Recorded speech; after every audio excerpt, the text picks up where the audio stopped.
The first time I heard about McDSP was at Joe Barisi's studio. I was over there and just visiting and saying hello, and we were talking about plugins and just what guys, producers, engineers do. Like, what have you been using? What do you like?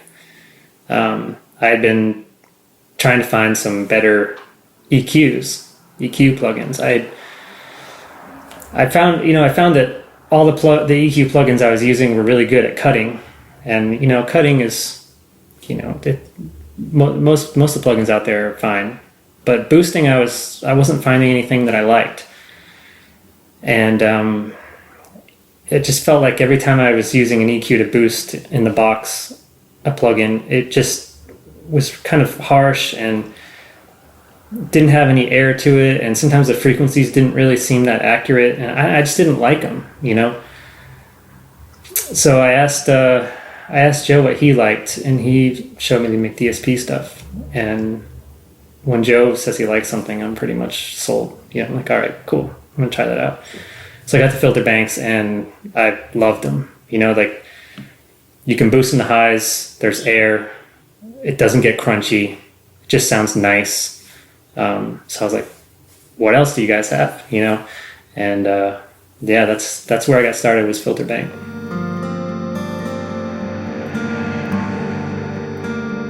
I guess in terms of a mixer or an engineer, my most recent project with my new band Palms is probably my favorite.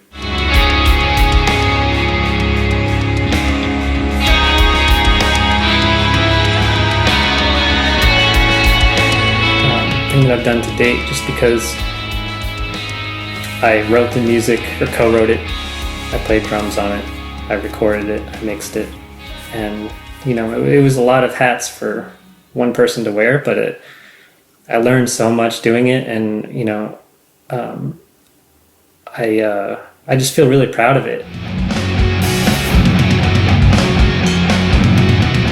I usually work with drums first, because I guess I kind of look at it like building a house, and I kind of look at the drums as the foundation, the time, some of the low end, and then I usually go to the bass. I guess I'm sort of typical or predictable in the way that I work.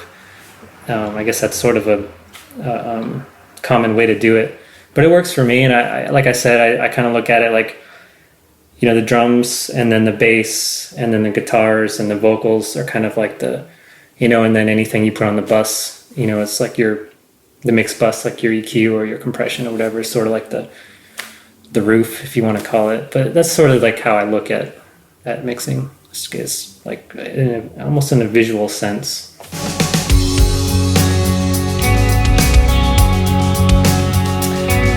I usually try to listen to the whole song and try to pick out things that I feel like I can make better.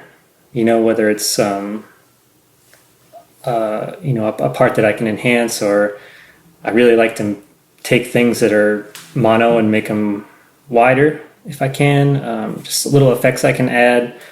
How compression might change a drum beat, or try to use compression musically, or EQ, little things that I might EQ, or just try to take a broad, look at the song and try to figure out what I'm going to focus on.